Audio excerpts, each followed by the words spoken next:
finais de semana, de confrontos pelos estaduais e também a Supercopa, nos mostraram um pouco do que devemos esperar, ou melhor, projetar para a temporada do futebol brasileiro, né? Tivemos aí clássicos de São Paulo, Palmeiras, Flamengo e Vasco, e jogos importantes envolvendo os times grandes do Sul, Sudeste, e é normalmente a região que meio que monopoliza a pirâmide do futebol brasileiro. E o que a gente pôde perceber, ou pelo menos que podemos inicialmente projetar para quando a temporada realmente começar, que são as disputas para Libertadores, Copa do Brasil, Campeonato Brasileiro. Quando a gente fala de Flamengo e Palmeiras, esses times se mantêm muito fortes em termos de elenco, de estrutura, e vem disputando todos os anos os títulos, e é muito provável que isso continue acontecendo. Obviamente, ali, talvez um ou outro clube se coloque no meio deles, como aconteceu em 2023 com o Botafogo, mas que no final das contas não deu em nada. O Atlético Mineiro também foi o único clube que conseguiu furar a hegemonia de Flamengo e Palmeiras ao longo dos últimos 6 anos e conquistou o Campeonato Brasileiro. E o Atlético Mineiro, de fato, tem um elenco forte, pode ali também representar uma das forças do futebol brasileiro. Agora, outros clubes como o Corinthians, que saiu alardeando no início da temporada que a farra havia acabado para Palmeiras e Flamengo, parece que não é bem assim, principalmente pelo papelão que o Corinthians vem apresentando, tanto dentro como fora de campo. Na verdade, não dá para saber o que o Corinthians tem feito mais vergonha, se é dentro de campo, com derrotas como essa que aconteceu neste final de semana para o Novo Horizontino, ou o que tem acontecido fora de campo, verdadeiras atrapalhadas em sequência da sua diretoria, né? Tirando toda a credibilidade do clube e deixando escancarada a situação pré-falimentar que se encontra o Corinthians, ou seja, uma dívida muito grande e muito difícil de operar, de contratar jogadores, quando contrata não paga, enfim, um show de horrores, ou melhor, uma verdadeira comédia para quem não é corintiano. Para quem é um show de horrores. E aí a gente vai também para os outros times. O São Paulo, embora tenha ganho a Supercopa do Brasil, agora recente contra o Palmeiras, ele talvez tenha melhorado de nível, mas será que é o São Paulo que melhorou de nível ou o Palmeiras que vem decaindo cada vez mais, tendo um elenco muito mais comum do que vinha tendo em anos passados, anteriores, e sempre se confiando ali no trabalho do Abel Ferreira, sabe? Eu tenho a impressão que esse trabalho do Abel Ferreira em algum momento tem limite também. Se você observar o elenco do Palmeiras, ele é muito comum, ele não é superior em nada, por exemplo, ao elenco do São Paulo, né? O Santos é um time que está na segunda divisão, não vai disputar nada de importante esse ano. E claro, Vasco, Botafogo e Fluminense são outros players que podem ali também mexer nessa panela aí, nessa briga de força aí no futebol brasileiro. E aí, o Botafogo, essa sim, para mim, é uma surpresa que pode aparecer no futebol brasileiro, embora falar em surpresa é meio estranho, porque já disputou o título ano passado, mas sabe, ninguém esperava nada do Botafogo. Mas o Botafogo vem contratando bons reforços, tem um bom técnico, que é o Thiago Nunes, e tem ali o Luiz Henrique, principalmente, que pode fazer uma dupla com o Tiquinho Soares, ou seja, o Botafogo ele vem reformulando o elenco, que se não era o melhor elenco do Brasil ano passado, pelo menos era um elenco competitivo, forte, e ele vem continuando reforçando. Eu não acho que o Botafogo ele vá ser o principal favorito para os principais títulos da temporada, mas eu acho que ele vem mais forte do que estava ano passado. Para mim, a principal dificuldade do Botafogo é que esse grupo consiga superar tudo aquilo que aconteceu. Mas pode ser um adversário que coloque resistência. O Vasco, embora tenha empatado com o Flamengo no clássico de domingo, eu acho que o Vasco dos 4 cariocas ainda é o time mais fraco, principalmente com a perda do Paulinho, que teve uma lesão e deve ficar toda a temporada fora, pelo menos a maior parte dela.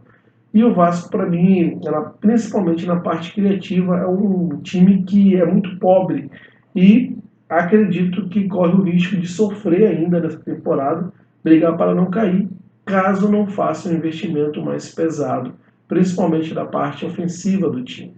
O Fluminense, na minha opinião, ele conseguiu ganhar a Libertadores por uma conjunção de fatores, entre elas uma fase maravilhosa, iluminada do Cano, e do John Kennedy, que foram jogadores que foram decisivos na reta final da Libertadores. Fora isso, tiveram também ali meio que a sorte de encaixar confrontos onde o Fluminense conseguia ser superior, como confronto com o Argentino Júnior, confronto com o Olímpia, e o Inter ali, para mim, era uma medição de forças e, como eu disse, Cano e John Kennedy conseguiram se superar em termos de performance, né? E o Fluminense, ele tem um time muito envelhecido e está ainda mais velho, né? Contratando jogadores praticamente fim de carreira, como o Renato Augusto, renovando com o Felipe Melo.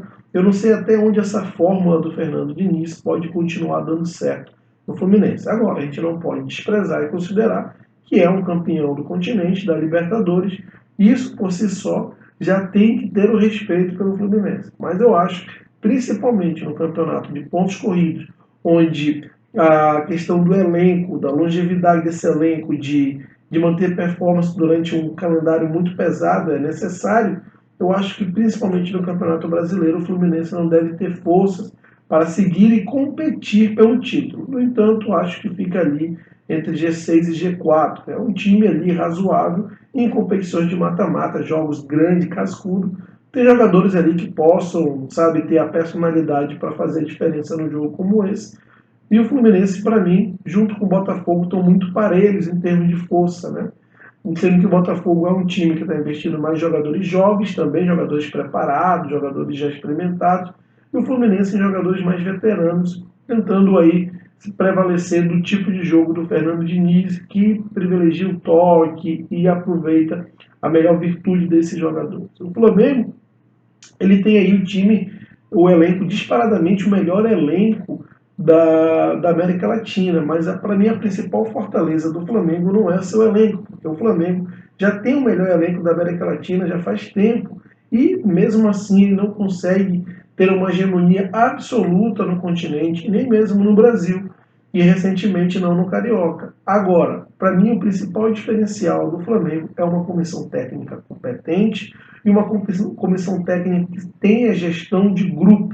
O Tite de tudo isso pode não ser disparadamente o melhor técnico, mas é aquele que reúne as maiores qualidades necessárias para um técnico administrar e gerir um clube do tamanho do Flamengo, com um elenco como o Flamengo. O Tite é aquele tipo do técnico que ele é bom em várias coisas e isso talvez seja exatamente o que o Flamengo precisa. De um cara que consiga dar uma cara tática para o time, um cara que consiga trabalhar a parte da defesa do time, que é a principal dificuldade do Flamengo, e também gerir esse grupo para que mantenham todos motivados e engajados durante a temporada. Então, para mim, o Tite é o maior reforço, mais até do que Dela Cruz.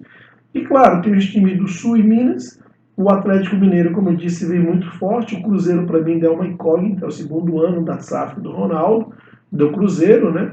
E não tem visto ainda um movimento muito agressivo do Cruzeiro no mercado, contratação de jogadores. O Cruzeiro está apostando em jogadores mais desconhecidos. Isso pode dar certo ou não. Vamos ver também o nível de entendimento e de eficiência do scout do Cruzeiro, né? Porque o scout é nessa área, nesse momento, para clubes que vão fazer um investimento menor em relação a clubes pesados como Flamengo e Palmeiras, o scout tem que de alguma maneira fazer diferença. Mas o ponto é que o Cruzeiro chega a ser uma incógnita. O Atlético é uma força, o Grêmio perde o Soares, o que tira o diferencial do Grêmio, torna comum, né? Tem que ver como é que esse Grêmio vai ter um bom conjunto, um bom coletivo, mas é um time ainda que não tem um diferencial, e isso coloca o Grêmio, na minha opinião, no escalão menor. O Inter está utilizando aí o dinheiro da Liga Futebol Forte, né? Essa antecipação para fazer um investimento pesado. Talvez isso a curto prazo possa dar algum resultado, montar um time forte, mas há que ter muito cuidado a médio e longo prazo para não colocar o clube no risco, como vem acontecendo com outros clubes grandes devido a decisões tomadas por dirigentes de decisões que no primeiro momento agradam o torcedor, mas depois a gente vê o que acontece em clubes grandes praticamente falidos, sem condições de operar. Um exemplo maior foi o que eu citei no início, o Corinthians. Então o Inter se coloca nesse sentido de campo e bola, montando um time forte, com um técnico bastante competitivo, que é o Kudê, mas a médio e longo prazo, esse tipo de decisão de movimento do Inter, de tentar ir avançar sem, vamos dizer assim, sem lastro, sem que esse investimento seja feito calcado nas condições realmente de orçamento do Inter, de arrecadação do Inter, mas só no movimento pontual de um investidor que antecipou uma cota, isso é muito perigoso, porque pode colocar o Inter, que é um clube grande, em situação de risco a médio e longo prazo, né? Normalmente os dirigentes não pensam nisso e isso pode ocasionar um grande problema. O ponto é que o Flamengo e Palmeiras e Atlético Mineiro, na minha opinião, saem, lançam com principais forças. E o Flamengo, na minha opinião, um pouco acima dos demais, porque eu acho que a fórmula do Abel está meio que se esgotando em trabalhar com jogadores tão comuns e não acho que vai haver um investimento da Leila Pereira ou da Crefisa em especial. O Flamengo tem agora um técnico, uma comissão técnica competente, somado a um elenco que é, de longe, o mais qualificado das Américas. E agora é ver o que vai dar. Né? Isso é apenas uma breve projeção baseada no que a gente vem vendo das primeiras rodadas do estadual. Ainda tem muito por acontecer, então essas opiniões elas podem oscilar, variar, mexer, e a gente vai acompanhar em acordo com o que vai acontecer na temporada. Mas essa é a minha opinião, então quero saber para vocês quais são as forças que se movimentam e aparecem no Campeonato Brasileiro, na temporada do futebol brasileiro, principalmente no segundo semestre, quando a coisa pega. Eu acho que é Flamengo, Palmeiras e Atlético, talvez ali o Inter eu boto na frente do São Paulo, e o São Paulo e Fluminense, para mim seriam, e Botafogo, para mim seriam esses 7 clubes, Flamengo, Palmeiras e Atlético numa prateleira diferente dos demais, e depois esse. Eu quero saber a sua opinião, se inscreva no canal, comente aqui, coloque quais são as forças que você entende no futebol brasileiro para essa temporada de 2024, interaja, compartilhe esse vídeo com seus amigos, dê aquele like para que o YouTube entenda como relevante esse vídeo e possa distribuir para mais pessoas. Claro, até a próxima.